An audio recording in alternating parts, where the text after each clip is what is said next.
ہادیو رہنما ہمارے علماء، ہو کبھی درپیش جو کوئی مسئلہ، پوچھ لیں حاضر ہوں ہم ان کی بارگاہ۔ الحمد للہ رب العالمین والصلاة والسلام علی خاتم النبیین، اما بعد فاعوذ باللہ من الشیطان الرجیم، بسم اللہ الرحمن الرحیم۔ الصلاة والسلام علیک یا رسول اللہ وعلی آلک واصحابک یا حبیب اللہ، الصلاة والسلام علیک یا نبی اللہ وعلی آلک واصحابک یا نور اللہ۔ مدنی چینل کے ناظرین، پروگرام ہے دارالفتاء اہل سنت، اس میں آپ کو خوش آمدید کہتے ہیں، مرحبا کہتے ہیں۔ اللہ رب العالمین ہم سب کو دین اسلام کے احکامات سیکھ کر سمجھ کر ان پر عمل پیرا ہونے کی توفیق عطا فرمائے۔ ہمارے پیارے رسول صلی اللہ تعالی علیہ وآلہ وسلم کا فرمان عظمت عالی شان ہے، زینوا مجالسکم بالصلاۃ علیہ فإن صلاتکم علیہ نور لکم یوم القیامہ۔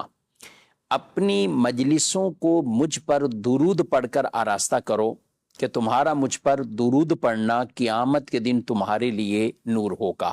صلو علی الحبیب صلی اللہ تعالی علی محمد صلی اللہ علیہ وآلہ وسلم۔ ناظرین کرام، اس پروگرام میں بطور خاص دینی شرعی سوال جواب کیے جاتے ہیں۔ مقصد یہی ہے کہ سوال جواب کی صورت میں علم دین ہمیں حاصل ہو، اور بطور خاص ابھی محرم الحرام شریف کا مبارک مہینہ ہے، تو اس مناسبت سے بھی کئی ایسے دینی شرعی سوالات ہوتے ہیں، روزے رکھنے کے اعتبار سے، نفلی روزوں کے احکامات کے اعتبار سے، اور پھر محرم کی اگر ہم گفتگو کرتے ہیں، بات کرتے ہیں، تو ظاہر ہے اس مہینے اور ان دنوں میں بطور خاص شہیدان کربلا اور سید الشہداء امام حسین رضی اللہ تعالی عنہ، ان کا بطور خاص، اور بالعموم تمامی اہل بیت اطہار رضی اللہ تعالی عنہم اجمعین، ان کا ذکر خیر ہوتا ہے، اور ان کے لیے اصال ثواب کے لیے محافل کا اہتمام ہوتا ہے، محافل سجائی جاتی ہیں، ان کا ذکر خیر کیا جاتا ہے، اور کرنا بھی چاہیے۔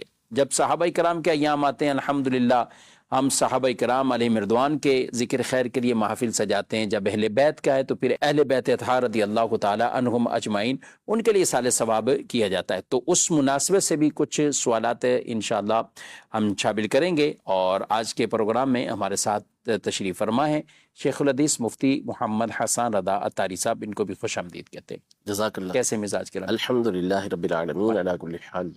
اچھا، ایک سوال یہ ہے کہ محرم شریف کا یہ مہینہ ہے، تو یہ بات تو مشہور ہے کہ قیامت کا قائم ہونا یہ محرم میں ہوگا، اور یہ بھی مشہور ہے کہ عاشورہ کے دن قیامت قائم ہوگی، اور یوں بھی سننے کہ وہ جو عاشورہ کا دن ہوگا تو اس دن جمعہ بھی ہوگا۔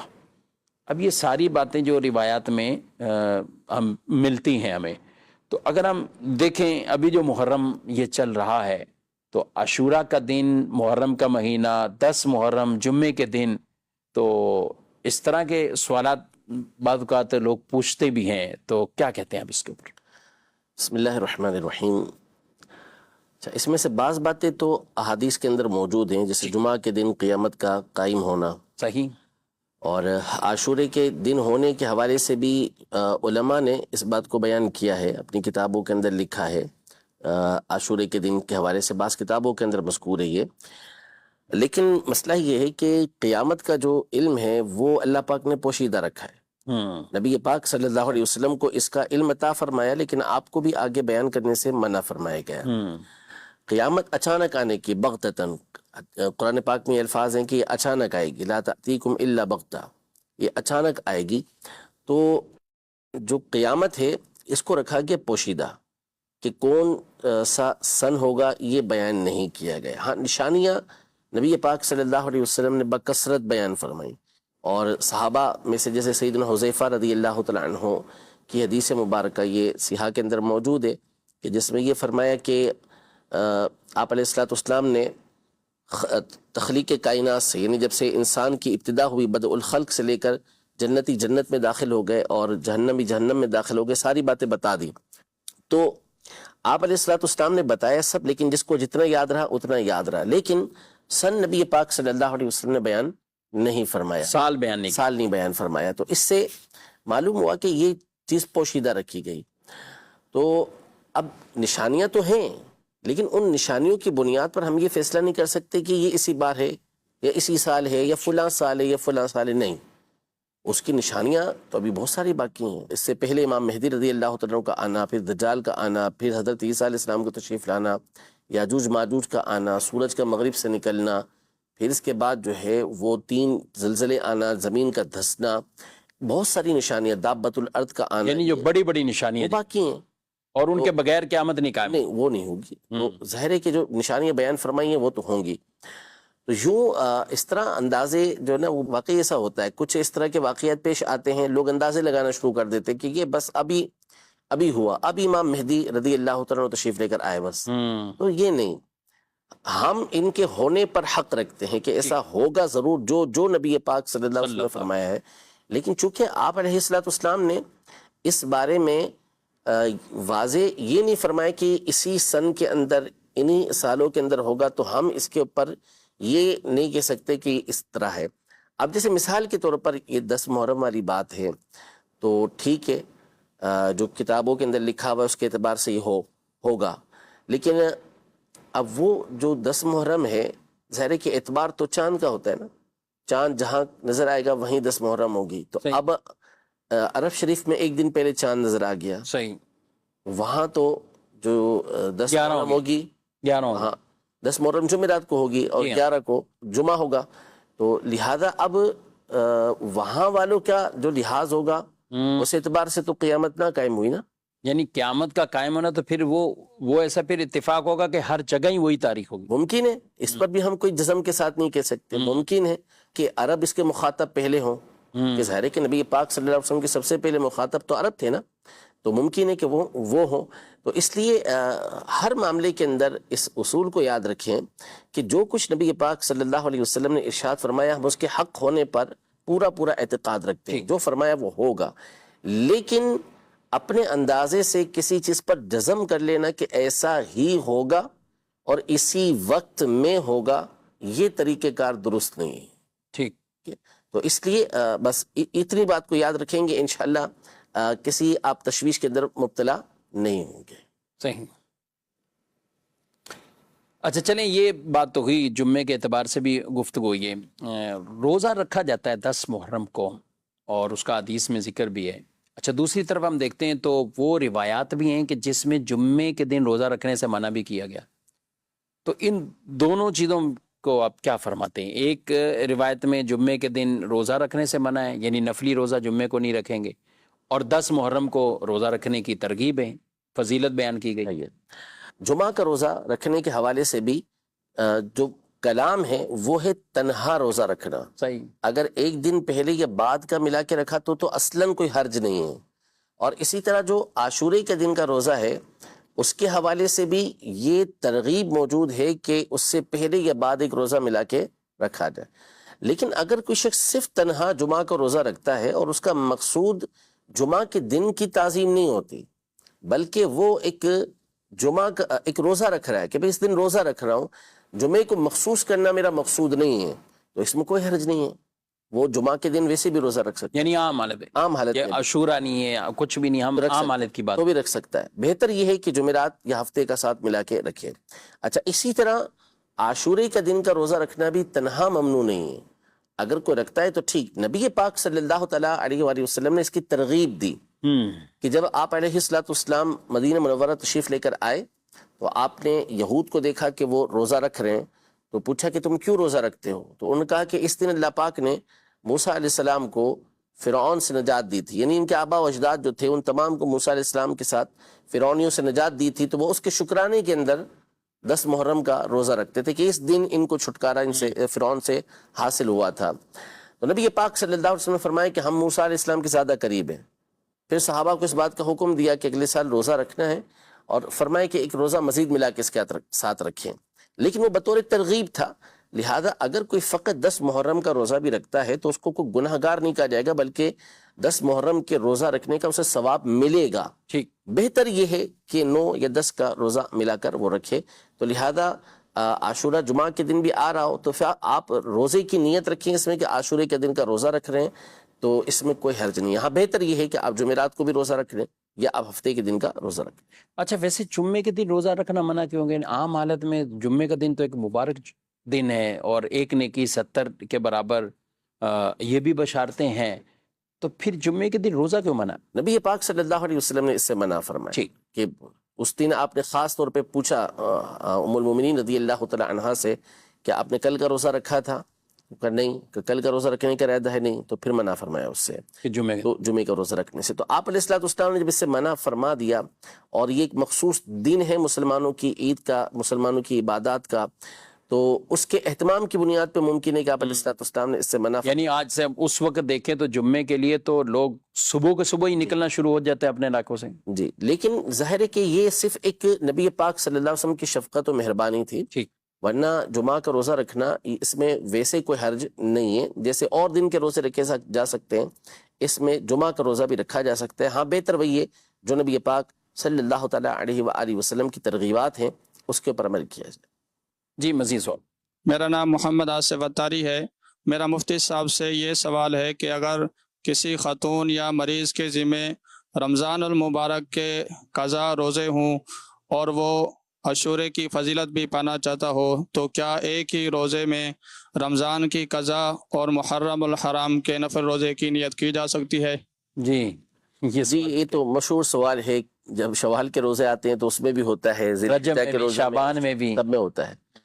تو ایسا نہیں ہو سکتا کہ دو جنس کے الگ الگ جو روزے ہوں، یعنی دو نوعیت کے الگ الگ روزے ہوں، جیسے قضا کا روزہ الگ ہے اور نفلی روزہ یہ الگ ہے، دونوں کے اسباب الگ ہیں۔ تو ایسا نہیں ہو سکتا کہ آپ جو ہے وہ قضا اور نفل کی نیت ایک ساتھ ملا کے کریں، بلکہ دونوں میں سے کسی ایک کی آپ کو نیت یہ کرنا ہوگی، ادا ایک ہی ہوگا۔ ہاں اگر کسی نے قضا اور نفل دونوں کی ملا کے نیت کر لی تو اس کی قضا ہی ادا ہوگی، نفل ادا نہیں ہوگی۔ ٹھیک، نفل ادا کرنے ہیں تو اس کے لیے آپ کو جدا گانا الگ سے روزہ رکھنا ہوگا اور اس کے لیے الگ سے نیت کرنا ہوگی۔ ہاں بہتر یہی ہے کہ جس کے اوپر قضا روزے ہوں وہ پہلے قضا ادا کر لے، تاکہ جو اس کے اوپر فرض ہے اس سے سبق دوشی اس کی ہو سکے۔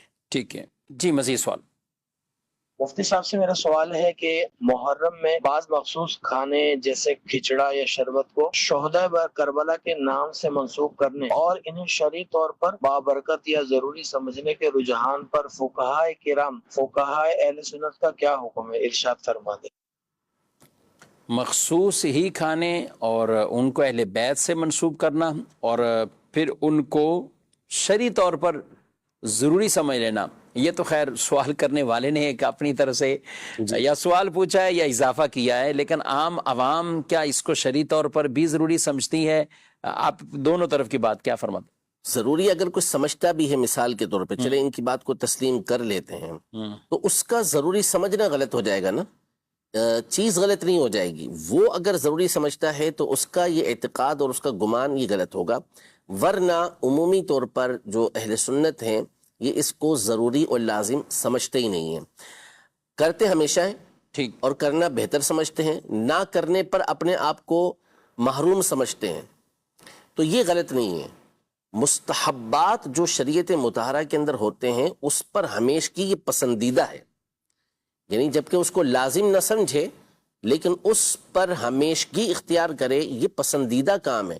نبی پاک صلی اللہ تعالیٰ علیہ وسلم کے حوالے سے سیدہ عائشہ رضی اللہ تعالیٰ عنہا سے صحیح بخاری شریف کے اندر سوال ہوا کہ کون سا عمل نبی پاک صلی اللہ علیہ وسلم کو زیادہ پسند تھا، تو فرمایا کہ نبی پاک صلی اللہ علیہ وسلم کے نزدیک جو پسندیدہ عمل تھا وہ تھا کہ جو ہمیشہ ہو، اگرچہ کہ تھوڑا ہو۔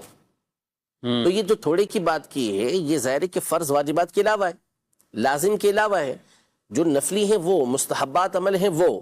تو آپ علیہ السلام ایسے مستحبات عمل جو ہوتے تھے اس کو ہمیشہ کیا کرتے تھے اور پسند کرتے تھے۔ تہجد کے لیے بعضوں سے کہا کہ فلاں کی طرح مت ہو جانا، کہ جو رات کو اٹھا کرتا تھا پھر اس کے بعد اس نے چھوڑ دیا اٹھنا۔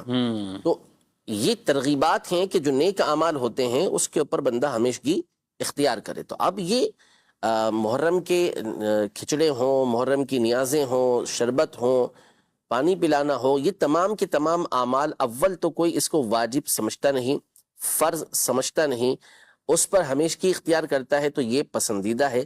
بالفرض اگر کوئی اس کو لازم سمجھنے لگے تو اسے سمجھایا جائے گا، اسے کہا جائے گا کہ یہ بات آپ کی ٹھیک نہیں ہے. اچھا، دوسری بات کہ لازم شرعی طور پر سمجھنا، یا ویسے ہی لوگ ایک جیسے کھچڑا ہے تو وہ لوگ بناتے ہیں اور ایک اہل بیت اطہار کے نام پر اسی پر بکثرت جگہوں پہ اہتمام ہوتا ہے. اچھا، اسی طرح شربت ہے تو شربت بھی لوگ ضرور کوئی بانٹ دیتے ہیں، کوئی سبھی لگاتے ہیں، روڈ پہ رکھتے ہیں، یا گھروں میں بھی لوگ بعد کا دے دیتے ہیں، بھجوا دیتے ہیں کہ یہ نیاز کا شربت ہے. تو اب بنتا ہے وہ شربت ہے. موسم گرمی کا ہے تو شاید ہم کافی عرصے سے شربت ہی دیکھ رہے ہیں، گرمی میں ہی عاشورہ کا یہ آتا ہے، تو اس کو کیا شرعی طور پہ ضروری کہیں گے؟ یہ کہیں گے کوئی بھی ضروری نہیں کہتا نا کہ ابھی تو کافی عرصے سے جو محرم آ رہا ہے وہ گرمیوں کے اندر آ رہا ہے. سردیاں آ جائیں گی جب سخت سردیاں، تو ظاہر ہے کہ ممکن ہے کہ اس میں بھی شربت بنایا جائے، لیکن اگر کوئی اس میں چائے پلاتا ہے تو ٹھیک ہے، کافی پلاتا ہے تو بلکہ پلانے والے پلاتے ہیں، کافیاں ہوتی ہیں. تو اس لیے اگر کوئی کافی پلاتا ہے یا کوئی جو ہے اس طرح چائے پلاتا ہے تو بھی اس کے اندر حرج نہیں ہے. لیکن چونکہ لازم کسی چیز کو کوئی نہیں سمجھتا، یہ اپنے طور پہ گمان کر لینا ہے کسی کے اوپر کہ اس کو فرض سمجھتا ہے، یہ اس کو واجب سمجھتا ہے، اور نہ کرنے والے کو گناہگار سمجھتا ہے، ایسا کچھ نہیں ہے. وہ اپنے لیے ایک سعادت سمجھتا ہے کہ میں اچھی نیت کے ساتھ یہ عمل کر رہا ہوں تو ٹھیک ہے. تو جو جس کی جیسی نیت ہوگی وہ اللہ کی بارگاہ میں ثواب پائے گا. ماشاءاللہ. جی مزید سوال. میرا سوال ہے، محرم الحرام کی خطبات اور بیانات میں صحابہ کرام اور اہل بیت اطہار دونوں کے فضائل کو یکجا بیان کرنے کی کیا اہمیت ہے؟ جی، صحابہ کرام علیہم رضوان ہوں یا اہل بیت اطہار ہوں، ان کا ذکر ہمیشہ ہونا چاہیے. یعنی یہ کوئی ہمارے یہاں اصول نہیں ہے اور نہ کوئی شرعی قاعدہ ہے کہ کسی کے دن پر کسی کا ذکر نہیں ہو سکتا دوسرے کا، ایسا کوئی اصول نہیں ہے. یعنی کوئی ایک یوم بنا رہے ہیں تو کوئی اور کا ذکر ہی نہ ہو. ہاں، ذکر نہ ہو. یعنی جس کا بھی ذکر کریں گے تو عند ذکر الصالحین تنزل الرحمہ، جب اللہ کے نیک بندوں کا ذکر ہوتا ہے تو اس میں رحمت اللہ کی نازل ہوتی ہے. سیدنا ابوبکر صدیق رضی اللہ تعالی عنہ کا دن ہو تو مولا کائنات مولا مشکل کشا رضی اللہ تعالی عنہ کا ذکر خیر کرنے میں کوئی حرج نہیں ہے، اور ہوتا بھی ہے. اسی طرح عثمان غنی رضی اللہ تعالی عنہ کا دن ہے، اس میں ساتھ ساتھ تذکرہ سیدنا عمر رضی اللہ تعالی عنہ کا ہو رہا ہے. سیدنا مولا کائنات رضی اللہ تعالی عنہ کا دن ہے، اس میں مثال کے طور پہ ساتھ سیدنا عثمان غنی رضی اللہ تعالی عنہ کا ذکر ہو رہا ہے، یا تینوں حضرات کے دن میں سیدنا ابوبکر صدیق رضی اللہ عنہ کا ذکر خیر ہو رہا ہے، ذکر مبارک ہو رہا ہے. تو اس میں کوئی حرج نہیں ہے. اس کو خامہ اپنے اوپر یہ دوسروں کے اوپر یوں اڑا دینا کہ نہیں جی یہ کوئی تعصب کی بنیاد پر، یہ کوئی بغض کی بنیاد پہ کر رہے ہیں، یہ بدگمانی والی صورتیں ہیں. کسی کے دل میں ایسی بات نہیں ہوتی، اور سب ہمارے نزدیک معظم ہے. جو بھی نبی پاک صلی اللہ علیہ وسلم کا صحابی ہے، نبی پاک صلی اللہ تعالیٰ علیہ وآلہ وسلم کے اہل بیت اطہار میں سے تعلق رکھنے والے ہیں، سب ہمارے سروں کے تاج ہیں. تو تصور ہی اہل سنت کے یہاں کیا نہیں جا سکتا کہ ان معظم ہستیوں میں سے کسی کے ذکر کے اندر کمی کی جائے، کسی کی تنقیص کی جائے، کسی کے بارے میں نعوذ باللہ تنقیص کرنے کا کوئی تصور بھی کیا جائے. وہ سنی رہتا ہی نہیں ہے. جو اس طرح کی حرکات کرے، ایسے اعتقادات رکھنے والا سنی رہے گا کب؟ سنی تو ہوتا ہی وہ ہے کہ جس کے نزدیک صحابہ و اہل بیت اطہار رضی اللہ تعالی عنہم اجمعین دونوں کی دونوں معظم ہوں. اگر نعوذ باللہ کسی بھی صحابی کی، کسی بھی اہل بیت اطہار میں سے کسی فرد کی، مولا کائنات رضی اللہ تعالی عنہ، سیدہ فاطمہ زہرا رضی اللہ تعالی عنہ، حسنین کریمین رضی اللہ تعالی عنہما، ان حضرات کی اگر کوئی ادنا سے ادنا توہین بھی کرتا ہے، وہ سنی ہے ہی نہیں. صحیح، وہ اہل سنت سے تعلق رکھتا ہی نہیں. سنی ہوگا وہی کہ جو ان تمام کی تعظیم و تکریم کرے.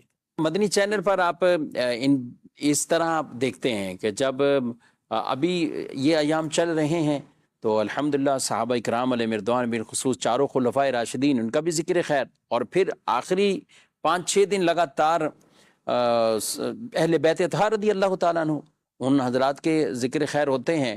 اور پھر جو بھی موضوع ہوتا ہے، بعض کا دیکھتے ہیں حسان صاحب، اب موضوع ہے، اور بلکہ بات ہم کریں کربلا میں جو شہداء تھے، رفقا تھے، جو اور بھی ساتھی تھے، تو ان میں بھی تو کئی ایسے وہ ہیں کہ جو صحابہ کرام علیہ رضوان کی اولادیں بھی ہیں، اور بلکہ ان میں نام بھی ابو بکر صدیق اور ان کے ناموں پر نام بھی تھے، وہ خود اہل بیت میں بھی سے ہیں. اہل بیت میں سے بھی تھے. اور دیکھیں یہ تفریق ہمارے یہاں نہیں ہے. ٹھیک، تفریق نہیں ہے ہمارے یہاں پر، اس طرح کا کوئی فرق نہیں ہے.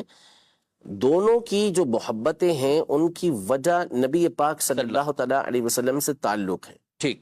صحابہ کی تعظیم، صحابہ کی تکریم، وجہ وہ نبی پاک صلی اللہ علیہ وسلم کے صحابی ہیں. اہل بیت اطہار کی تعظیم، ان کی تکریم، ان کا ادب، ان کا احترام، ان کی خدمت، یہ تمام کس لیے؟ کہ نبی پاک صلی اللہ علیہ وسلم کے گھر والے ہیں، ان کی اولاد ہیں. یہ اصل وجہ ہے. تو ہم اس تفریق کے اندر نہیں پڑتے، اور ہم دونوں جو طبقات بھی اس اعتبار سے کہ ظاہر ہے کہ وہ نبی پاک صلی اللہ تعالیٰ علیہ وآلہ وسلم کے گھر سے تعلق رکھتے ہیں، اولاد میں سے ہیں یا آپ کی ازواج مطہرات ہیں، تو ان کا اس اعتبار سے تعلق اور ہو جاتا ہے. ادھر جو ہے وہ نبی پاک صلی اللہ علیہ وسلم کے صحابہ، ان میں پھر درجہ بدرجہ تعلق ہے وہ زیادہ سے زیادہ ہوتا چلا جاتا ہے.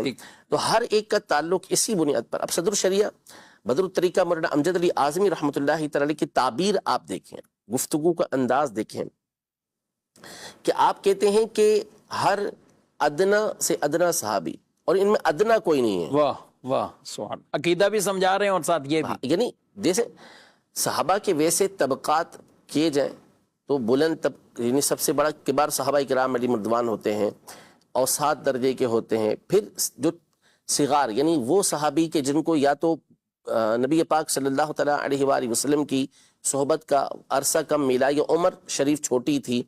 تو یوں طبقات کے اعتبار سے یہ گفتگو ہو جاتی ہے، لیکن درجات تو سب کے بلند ہیں، درجات صحابی ہونے کے ناطے. ہاں، تو اس لیے وہ فرمایا کہ یوں اگر دیکھتے ہیں، کیٹیگری دیکھتے ہیں، یعنی بعض فضیلت کے اعتبار سے درجے ہوتے ہیں کہ کسی صحابی کے فضیلت زیادہ بیان کی نبی پاک صلی اللہ علیہ وسلم نے، کسی کی اتنی نہیں ہے، تو یوں درجے ہو جاتے ہیں. لیکن فرمایا یوں مقابلے میں تو ادنا ہوئے ایک صحابی دوسرے کے مقابلے میں، لیکن حقیقتاً ان میں سے کوئی ادنا نہیں ہے، وہ دوسرے آنے والے سب سے اعلیٰ و ارفع ہیں. تو ہم اس طرح گفتگو کرتے ہیں، اس طرح تعبیر کرتے ہیں کہ ہمارے نزدیک ہر ایک کی تعظیم اور اس کی عظمت یہ ظاہر ہوتی ہے. مفتی صاحب کی بارگاہ میں عرض ہے کہ اسلام میں محرم حرام کے مہینے کی کیا فضیلت ہے، اور اسے شہر اللہ یعنی اللہ کا مہینہ کیوں کہا جاتا ہے؟ شہر اللہ، اللہ کا مہینہ.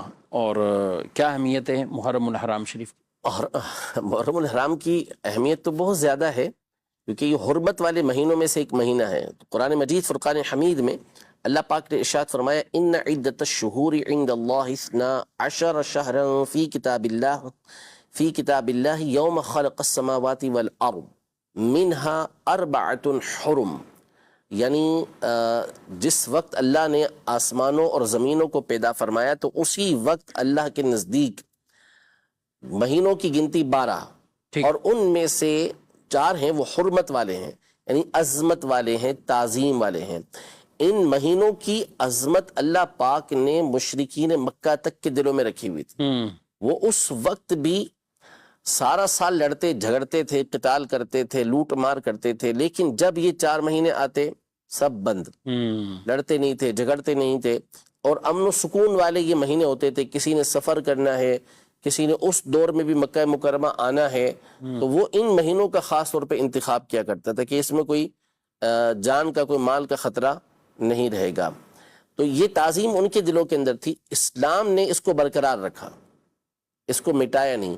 اور اللہ پاک نے فرمایا منہا 4 حرم، یہ جو 4 مہینے رجب، ذوالحجہ، ذوالقعدہ اور محرم، یہ چاروں کے چاروں حرمت والے ہیں. ان کی حرمت اور عظمت یعنی ان کا بابرکت ہونا، عظمت والا ہونا، یہ اللہ کی بارگاہ میں اب بھی مقرر ہے. ماشاءاللہ. لہذا اس کے اندر بعض مہینے ہیں ان میں نیکیوں کی فضیلت کو خاص طور پہ بیان کیا گیا، جیسے رجب کے اندر، اور اسی طرح ذوالحجہ کے پہلے عشرے کے اندر عبادت کی خاص ترغیب موجود ہے.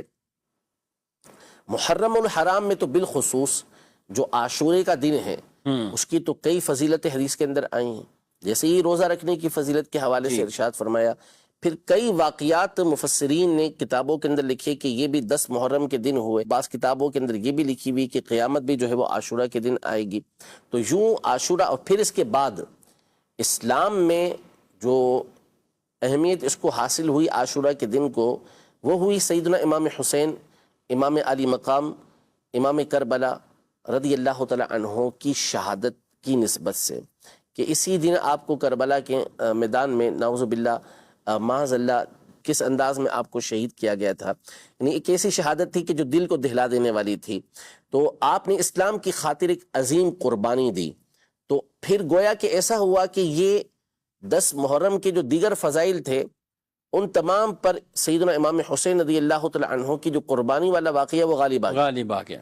اور اب اسی کی طرف یہ منسوب ہے. تو ہمارے یہاں 10 محرم کو خاص طور پر جو اہتمام ہے وہ سیدنا امام حسین امام علی مقام رضی اللہ تعالی عنہ کی اسلام کی خاطر عظیم قربانی کے ساتھ ہے. تو پھر اس پر اہل سنت مختلف انداز اپناتے ہیں، جیسے روزہ بھی رکھنا اور اسی طرح غریبوں کو کھانا کھلانا، مسکینوں کو کھانا کھلانا، اپنے اہل و عیال کے اوپر اس دن وسعت کرنا، اور یوں ہی امام حسین رضی اللہ تعالی عنہ، امام حسن مجتبی رضی اللہ تعالی عنہ، ان کی اولاد کے ساتھ نیک سلوک میں اضافہ کرنا کہ اس دن زیادہ ان کے ساتھ حسن سلوک کیا جائے تاکہ ان کی روح مبارک کو خوشی حاصل ہو. ماشاءاللہ، یعنی حسن سلوک سے یعنی خدمت کرنا بھی ہے اور ان کی کسی حاجت کو پورا کر دینا، کوئی ضرورت ایسی ہے تو یہ کرنا چاہیے. ناظرین کرام، اہل بیت سے محبت الحمدللہ ہر مسلمان کو ہے، ہر عاشق رسول کو ہے. اور ساتھ ساتھ یہ انداز بھی، کیونکہ رسول مکرم صلی اللہ علیہ وسلم کی یہ روایت بھی موجود ہے کہ جس نے میرے گھر والوں میں سے کسی کے ساتھ، یعنی یہی اہل بیت اطہار رضی اللہ تعالیٰ عنہ کی آگے آل اولاد ہیں، تو کسی کے ساتھ بھی اگر کوئی دنیا میں بھلائی کرے گا تو قیامت کے دن رسول اللہ صلی اللہ علیہ وسلم اس کا بدلہ خود عطا فرمائیں. اب حضور علیہ السلام بدلہ دیں گے تو اس کا مطلب خاتمہ بھی ایمان پر ہوگا اس کا، اور نبی پاک صلی اللہ علیہ وسلم سے ملاقات بھی ہوگی. حضور اسلام قیامت کے دن آپ کتنے اختیارات رکھتے ہیں، شانیں رکھتے ہیں. تو یہ آدمی آج دنیا میں ان کا امتی، ان کی حال میں سے کسی کے ساتھ یہ تعاون اور محبت کا اظہار کر رہا ہے، قیامت کے دن رسول اللہ صلی اللہ علیہ وسلم اپنی رحمت سے کتنا نوازیں گے، کتنا کچھ عطا فرمائیں گے. تو یہ انداز بھی ہمیں ضرور اپنانے چاہیے. مزید سوال. عاشورہ کے دن اپنے اہل و عیال پر رزق کی فراگی یعنی اچھا کھانا کھلانے کے حوالے سے شرعی اور علمی حیثیت کیا ہے؟ جی کیا فرماتے ہیں؟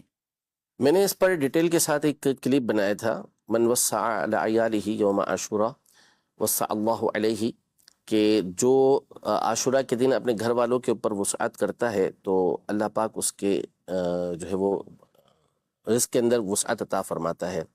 کہ کس کس کتاب کے اندر یہ حدیث موجود ہے اور کس کس محدث نے اس کی تحسین کی ہے، اس کو ثابت مانا ہے، تو یہ تفصیل کے ساتھ بیان کیا ہے اور علماء کے اقوال بھی اس پر بیان کیے ہیں. تو 10 محرم کو آپ جو کھانا کھلاتے ہیں، اپنے گھر والوں پر وسعت کرتے ہیں، تو اس میں کوئی حرج نہیں.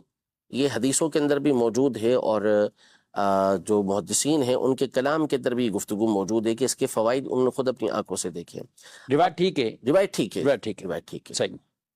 اب مسئلہ یہ ہے، پرابلم ہمارے یہاں پر یہ ہے کہ جیسے نا بعض لوگ پہلے یہ ہم سے یوں مطالبہ کرتے ہیں کہ آپ یہ عقیدہ رکھیں کہ نبی پاک صلی اللہ علیہ وسلم بشر نہیں ہیں اور اس بات کو قرآن سے ثابت کریں، ورنہ ہم دلیل دیتے ہیں کہ نبی پاک صلی اللہ علیہ وسلم جو ہے وہ بشر ہیں، قرآن کی آیت سے دلیل دیں گے. تو بندہ خدا پہلے آپ ہمارا اعتقاد تو پوچھو، ہماری کس کتاب میں لکھا ہوا ہے کہ نبی پاک صلی اللہ تعالیٰ علیہ وسلم بشر نہیں ہیں؟ بشر نہیں ہے، یہ کہاں لکھا ہے؟ کہاں لکھا ہے؟ یا کون ہم میں بیان؟ کون کہتا ہے؟ ہمارے یہاں لکھا ہوا ہے کہ علی الاطلاق بشریت کا انکار کفر ہے.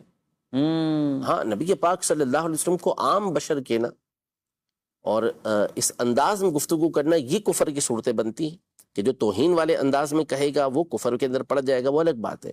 لیکن نبی پاک صلی اللہ علیہ وسلم کی بشریت کا انکار کرتے کب ہیں کہ ہم سے اس بات کی دلیل طلب کی جائے. یعنی یہ ہمارے پر لازم کر دینا کہ آپ نور ہی مانتے ہیں، بشر نہیں مانتے، لہذا آپ اس کے اوپر دلیل قائم کریں، تو یہ تو عجیب سی بات ہو جائے گی نا. تو اسی طرح شفیق صاحب یہاں یہ ہے کہ جو عاشورے کے دن کھانا کھلانا ہے، اس کو یہ کہنا کہ نعوذ باللہ یہ اہل بیت اطہار کے بکس کے اندر ہو رہا ہے، تو یہ ایک زور زبردستی والی بات. کیوں؟ یعنی کون سا مسلمان، سنی مسلمان جو اہل سنت سے تعلق رکھتا ہے، اس کے تصور میں بھی یہ بات کیسے آ سکتی ہے؟ اہل بیت کے بارے میں یعنی اس دن جو ہے وہ اگر وسعت کی جاتی ہے، مثلاً اپنے گھر والوں کے لیے کوئی اچھے کھانے وغیرہ فراہم کر دیتا ہے، اس دن کھائے ضروری نہیں ہے، کہ عام طور پہ ہمارے یہاں روزہ رکھا جاتا ہے، جی ہاں، آتے ہیں نہیں، یا تو رات میں اس کا انتظام کر دیا یا لا کے بچوں کو دے دی چیزیں کہ جو روزہ کھولیں تو اس وقت اسے کھا لیجیے گا، تو اس میں اچھی نیتیں ہوتی ہیں کہ یہ امام حسین رضی اللہ تعالی عنہ کی نیاز کے طور پر ہے، امام حسین رضی اللہ عنہ شہداء کربلا کی ارواح کو اس کا ایصال ثواب ہو، یہ ساری نیتیں بھی جو نیتیں کرنے والے ہوتے ہیں وہ کر رہے ہوتے ہیں، تو زبردستی اس کو اس بات پر چسپا کر دینا کہ یہ خوشی کے طور پہ کر رہے یہ ہیں، خوشی کے طور معذ پر کر رہے ہیں، معاذ اللہ بالکل غلط بات ہے، یہ تو حدیث موجود ہے، اس کو پیش نظر رکھتے ہوئے اس کے اوپر عمل کیا جا رہا ہے۔ ٹھیک۔ اچھا چلیں، آپ نے ضمناً یہ بات کی بھی کہ روزہ رکھتے ہیں، ایک تعداد روزہ اس میں رکھتے ہیں، تو اب کیا اس نیت کے ساتھ کہ آج ان کے افطار میں وسعت کر دیں، تو اس میں بھی کیا کہیں گے؟ ٹھیک ہے، کوئی حرج نہیں ہے، اس میں مسئلہ نہیں ہے، اور یعنی کھانا تھوڑی ضروری ہے کہ آپ جو ہے وہ جو لائیں وہ کھائیں، صحیح۔ چھوٹے بچے ہیں روزہ نہیں رکھا ہوا وہ کھانا کھا لیتے ہیں تو کوئی حرج نہیں ہے، آپ نے لا کے دے دیا، یعنی وسعت کریں گے تو ظاہر سی بات ہے کہ وسعت کا مطلب عام روٹین سے ہٹ کر ہی ہوگا نا۔ ہاں اب آپ مثال کے طور پر گھر پر جو ہے وہ 10 کلو آٹا لے کر آتے ہیں، جی، اور اس دن آپ نے اس 15 وجہ سے کہ 15 کلو 20 کلو آپ نے لا کے رکھ دیا، تو 15-20 کلو اس دن تھوڑی کھانا ہے کوئی، یہ وسعت کی، آپ رقم دیتے ہیں گھر والوں کو، آپ نے اس میں وسعت کر کے دے دی، آپ جو ہے وہ بچوں کے لیے کو کھانے پینے کی چیزیں لے کر آتے ہیں، تو اس دن آپ نے وسعت کر کے 1 کلو کی جگہ 2 کلو لیا ہے، یا ٹافیوں کا 1 پیکٹ کی جگہ 2 پیکٹ لے کر آ گئے، تو ظاہر ہے کہ اسی دن تھوڑی کھانا ہے، مطلب یہ کہ ان تک پہنچا دیا آپ نے، اب وہ اس کو آگے استعمال کرتے ہیں۔ اچھا نفلی روزے ہیں تو یہ بھی امام پاک کے ایصال ثواب کے لیے یہ نیت ہو سکتی ہے اس میں؟ بالکل ہو سکتا یعنی حدیث پہ ہم عمل تو کر رہے ہیں، کیونکہ نبی پاک علیہ السلام نے تو واقعی کربلا سے پہلے ہی یہ روزوں کے بارے میں یہ بیان کر دیا عاشورہ کے بارے، تو اب یہاں پر یہ نیت ہو سکتی ہے؟ بالکل ہو سکتی ہے۔ اچھا روزہ نفلی ہو یا فرض، ایصال ثواب دونوں؟ ایصال ثواب اہل سنت کے نزدیک ہر، یعنی ہمارے بالخصوص احناف کی کتابوں کے اندر جو حج بدل کی بحث ہوتی ہے وہاں اس بات کی تصریحات موجود ہے کہ ہمارے نزدیک جو ہے وہ ہر عبادت، بالخصوص احناف کے نزدیک جو عبادت ہے وہ بدنی ہو، مالی ہو، وہ فرض ہو، وہ واجب ہو، وہ نفلی ہو، آپ ایصال ثواب زندہ کو کریں، آپ دنیا سے رخصت ہونے والے کو ایصال ثواب کریں، یہ سب جائز ہے، ٹھیک، اس میں کوئی حرج نہیں ہے۔ کتب عقائد کے اندر بھی اس بات کی تصریحات ہیں، اور اس پر قرآن و سنت سے دلیلیں بھی موجود ہیں، اور کئی مرتبہ ہم بیان بھی کر چکے ہیں کہ اس میں کوئی حرج نہیں ہے کہ آپ زندہ شخص کو ایصال ثواب کریں، دنیا سے رخصت ہونے والے کو ایصال ثواب کریں، فرض نمازوں کا ایصال ثواب کریں، واجبات کا کریں، نوافل کا کریں، سب چیزوں کا ایصال ثواب ہو سکتا ہے، اس لیے کہ ایصال ثواب کرنے کا مطلب اپنا ثواب باطل کر دینا نہیں ہوتا، بلکہ آپ نے جب کسی کو ایصال ثواب کیا تو اللہ پاک اپنی رحمت سے اس کو بھی ثواب عطا فرمائے۔ ماشاءاللہ۔ جی مزید سوال۔ میرا نام محمد احمد ہے، میرا مفتی صاحب سے یہ سوال ہے کہ رسول اللہ صلی اللہ علیہ وسلم نے 10 محرم الحرام کے ساتھ 9 یا 11 محرم الحرام کا روزے رکھنے کی تاکید کیوں فرمائی؟ کیا 10 محرم الحرام کا تنہا روزہ رکھنا فقہی طور پر مکروہ ہے؟ جی یہ گفتگو تو ہم نے اس سلسلے کے ابتدا میں کچھ اس پر کی ہے، مزید کیا فرمائیں؟ وجہ واضح ہے، نبی پاک صلی اللہ تعالیٰ علیہ وآلہ وسلم نے اس کی ترغیب دی، اور مسئلہ یہ تھا کہ یہود 10 محرم کا روزہ رکھتے تھے، تو حتی الامکان، اب یہ تعلیم ہے ہمارے لیے، حتی الامکان ہم نے جو کفار کا طریقہ کار ہے اس کے مخالف چلنا ہے، تو چونکہ وہاں ان کا طریقہ کار تھا تو فرمایا کہ ایک روزہ اور بڑھا لو تاکہ ان سے مشابہت نہ رہے، تو لیکن وہ بہتری والی بات تھی، یعنی بعض چیزیں تو ہوتی ہیں جس میں تاکید ہو، جیسے داڑھی رکھنے کے حوالے سے فرمایا خالف الیہود، اس کا ذکر آیا کہ ان کی مخالفت کریں، تو اسی طرح جو ہے وہاں لازم ہو گیا، لیکن کہیں کہیں ایسا ہوتا ہے کہ جو امر ہوتا ہے وہ استحباب کے لیے ہوتا ہے، مستحب بیان کرنے کے لیے ہوتا ہے، وہ جو گفتگو کا طرز ہوتا ہے، سیاق و سباق ہوتا ہے، اس سے بات واضح ہو جاتی ہے، تو یہاں ایک مستحب تھا کہ بہتر ہے کہ اس کے ساتھ 9 یا 10 کا روزہ ملا کر رکھا جائے۔ ٹھیک، مزید۔ اہل سنت کے نزدیک محرم الحرام کی فضیلت اور عاشورہ کے روزے کا حکم ثانیہ کربلا سے پہلے سے موجود تھا، یا اس مہینے کی اصل اہمیت شہادت حسین کے بعد شروع ہوئی؟ ابھی تفصیل کے ساتھ ہماری اس پر گفتگو ہوئی کہ ویسے تو محرم کی فضیلتیں یہ واقعہ کربلا سے پہلے ہوئی ہیں، اور بالخصوص عاشورہ کے دن کی فضیلتیں بیان کی گئی ہیں، لیکن اور روزے کی فضیلت ظاہر ہے رسول اللہ صلی اللہ علیہ وسلم بیان فرما رہے ہیں، لیکن ظاہر ہے کہ جو اسلام میں معروف ہے، میں نے عرض کی کہ امام حسین رضی اللہ تعالی عنہ نے جو عظیم شہادت پیش کی، اسلام کی خاطر قربانی دی، اس بات نے اسی کے ساتھ عاشورے کے دن کو منسوب کر دیا ہے، ورنہ عاشورے کی فضیلتیں موجود ہیں، لیکن اہل سنت کے نزدیک جو ہے وہ عاشورے کے دن چونکہ اس طرح کی ایک دردناک شہادت ہوئی اور اسلام کا سر بلند کرنے کے لیے امام علی مقام نے یہ قربانی دی، تو اب سب پر جو غالب آ گئی وہ یہی قربانی آ گئی۔ ٹھیک، کربلا کا واقعہ کتنے عرصے بعد ہوا رسول اللہ صلی اللہ علیہ وسلم کے ظاہری وصال کے بعد؟ یعنی آپ نے جب وصال فرمایا تو کربلا کب ہوا؟ نبی پاک صلی اللہ تعالیٰ علیہ وسلم کا جو وصال مبارک ہوا وہ 10 ہجری کے بعد ہوا، ٹھیک ہے، اور واقعہ کربلا جو ہے وہ سن 61 ہجری میں واقعہ کربلا ہوا، تو اس سے آپ حساب 50 سال ہو گئے، تقریباً 50 سال ہو گئے یہ اس کے اندر گزرا۔ یعنی امام پاک امام حسین رضی اللہ تعالیٰ عنہ نے رسول اللہ صلی اللہ علیہ وسلم کے وصال مبارکہ کے بعد بھی یہ 50 سال کی حیات اور یہ زندگی ان کی۔ جی، حضور اسلام نے جب وصال فرمایا تو امام حسین کی عمر کتنی تھی؟ امام حسین کی عمر جس وقت نبی پاک صلی اللہ علیہ وسلم نے وصال فرمایا تو تقریباً آپ کی عمر 5 سے 6 سال کی عمر تھی، اور چھوٹی عمر تھی بالکل آپ کی، لیکن نبی پاک صلی اللہ علیہ وسلم کی صحبت پائی، آپ علیہ الصلوۃ والسلام نے بڑی محبتوں کا اظہار کیا، آپ علیہ الصلوۃ والسلام چوما کرتے تھے، سونگا کرتے تھے، جنتی پھول بیان کرتے تھے، جنتی پھول کہا کرتے تھے، اور اپنی نسبت یعنی اپنا جو یہ فرمائے کہ ہر ایک کی جو اولاد چلتی ہے وہ باپ سے چلتی ہے، لیکن آپ کی جو اولاد نسب کا چلا نسب کے اعتبار سے وہ حضرت فاطمہ بھی زہرا رضی اللہ تعالی عنہا کی اولاد سے چلا، یعنی امام حسن، امام حسین، امام محسن تو چھوٹی عمر میں انتقال فرما گئے تھے، تو ان دونوں حضرات کے ذریعے سلسلہ آگے چلا، تو یہ بڑی فضیلت نبی پاک صلی اللہ علیہ وسلم نے ان کی بیان فرمائی۔ آج بھی جن کو سید کہا جاتا ہے تو یہ سادات کا نسب وہاں اوپر تک، یعنی یہی حسنین کریمین؟ بالکل، یعنی اصل تو دیکھیں جو بی بی فاطمہ زہرا رضی اللہ تعالی عنہا کی اولاد تھی ان کے لیے خاص یہ خصوصیت ہوئی، اچھا، کہ وہ منسوب ہیں نبی پاک صلی اللہ علیہ وسلم کی طرف۔ اچھا، پھر اس کے بعد آگے پھر وہی سلسلہ شروع ہو گیا، یعنی اب باپ ہی کی طرف نسبت ہوگی، یعنی بی بی فاطمہ رضی اللہ عنہ کے ساری اولادیں سادات ہیں، سادات ہیں، لیکن جو اب آگے سلسلہ چلے گا وہ باپ کی طرف سے چلے گا، تو اب امام حسن، امام حسین رضی اللہ تعالی عنہما ان کی جو اولاد ہوگی وہ سادات کہلائے گی، سید کہلائے گی، یعنی جو باقاعدہ نسب والے سید ہوتے ہیں۔ باقی ویسے تو سید کا ایک معنی سردار ہوتا ہے، وہ ویسے سارے سردار ہیں، آقا ہیں، مولا ہیں، اور باقی جیسے بی بی فاطمہ رضی اللہ تعالی عنہا کی دیگر شہزادیاں تھیں، بی بی زینب رضی اللہ تعالی عنہا، تو ان حضرات سے جو اولاد ہوئی وہ پھر یہ نہیں ہوگی کہ وہ جو ہے وہ نبی پاک صلی اللہ علیہ وسلم کی طرف منسوب ہو، کیونکہ ان کے جو شوہر ہیں انہی کی طرف ان کی اولاد منسوب ہوگی۔ جو یعنی بی بی زینب رضی اللہ تعالی عنہا کا نکاح ہوا تو اب جو اولاد ہوگی وہ بی بی زینب رضی اللہ تعالی عنہا کے جو شوہر ہیں ان کی طرف سے وہ چلے گی۔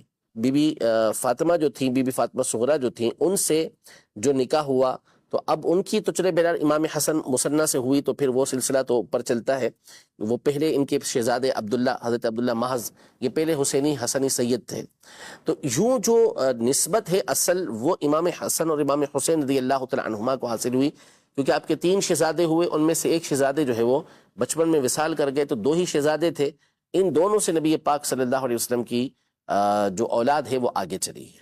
اچھا، یہ جو آپ نے بیان کیا کہ بی بی فاطمہ رضی اللہ تعالیٰ عنہا کی خصوصیت ہے، بالکل شان خصوصیت، اور آج سید کا نسب وہاں تک ہی جاتا ہے، لیکن جو حضور اسلام کی دیگر شہزادیاں ہیں، Bibi Zainab, Bibi Ruqayya, Bibi Umm Kulsum رضی اللہ تعالیٰ عنہن، تو ان کی اولادوں کا بھی نسب حضور علیہ السلام کی طرف یا کیا فرماتے ہیں اس میں؟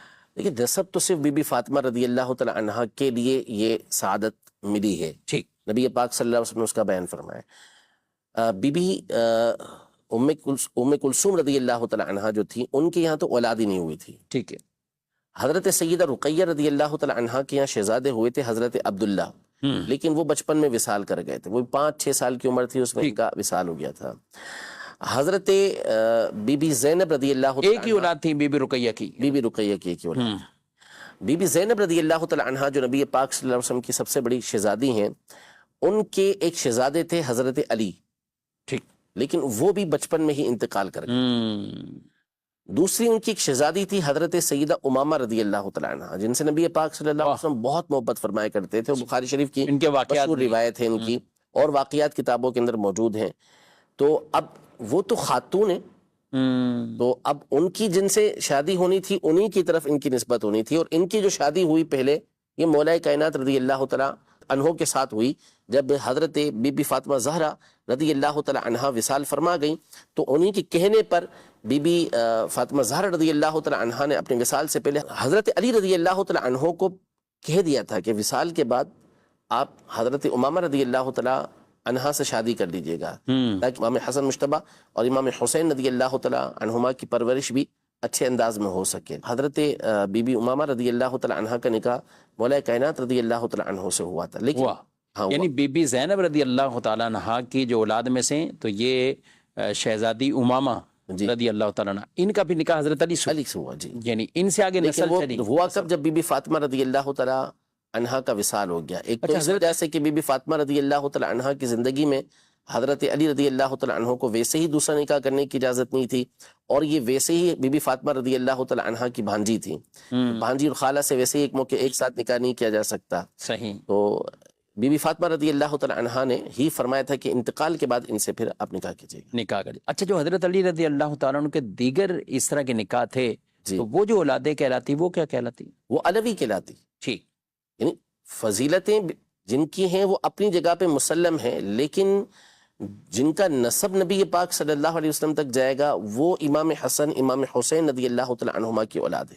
ٹھیک ہے. اور یہ خصوصیت ہے یعنی بی بی فاطمہ زہرا رضی اللہ تعالیٰ عنہا کی اصل خصوصیت ہے. ٹھیک ٹھیک، ماشاءاللہ. جی ناظرین کرام، یہ کچھ گفتگو اور اہل بیت اطہار رضی اللہ تعالیٰ عنہ کے حوالے سے اور پھر بالخصوص سادات کے حوالے سے. جی ہاں، یہ بہت ایک اہم ٹاپک تھا اور اہم ضروری وضاحت کرنا مقصود ہے کہ یہاں یہ اس نسب کو شرف ہے جو یہاں تک پہنچے گا حضرت امام حسن امام حسین رضی اللہ تعالیٰ عنہما، تو وہ ان کے سادات میں وہ شمار ہوں گے، وہ سید کہلاتے ہیں. ہاں، ہاشمی ہونا اس میں وسعت ہے. ہاشمی ہونے کے اعتبار سے، بنو ہاشم کے اعتبار سے، یعنی زکوٰۃ کی حرمتیں جہاں جہاں صدقات اور ان چیزوں کی، تو وہ پھر وسعت کے ساتھ اسے بیان کیا گیا. لیکن سید ہونا یہ خاص حسنین کریمین رضی اللہ تعالی عنہما ان کی اولاد میں سے جو آگے ہوں گے. اللہ تبارک و تعالی ہم سب کو اہل بیت اطہار رضی اللہ تعالی عنہم ان سے خاص محبتیں عطا فرمائے. محرم شریف کا مہینہ ہے، سال ثواب کی بھی کیجئے، ذکر صحابہ کریں، ذکر اہل بیت کریں. اللہ تعالی ہمیں ہماری نسلوں کو اسی ذکر پاک پر استقامت عطا فرمائے. آمین بجاہ نبی الامین صلی اللہ علیہ وسلم. ہادی و رہنما ہمارے علماء، ہو کبھی درپیش جو کوئی مسئلہ، پوچھ لیں حاضر ہوں ہم ان کی بارگاہ.